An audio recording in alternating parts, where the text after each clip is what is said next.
खुदन क्या हाल है? हाल भला है, अमन है? अमन है। पूरा नाम क्या है? मेरा नाम खुदा बख्श है। तेरे छोटे भाई का क्या नाम है? मुझे जमीर क्या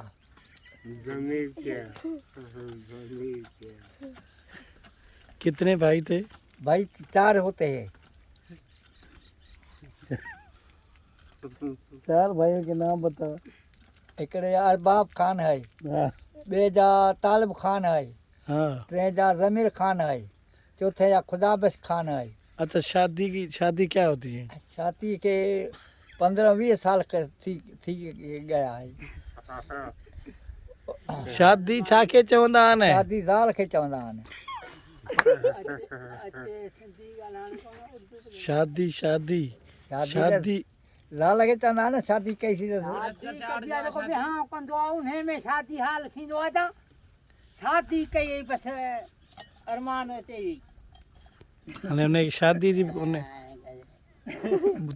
तू समझाओ सही, पूछ शादी क्या होती है?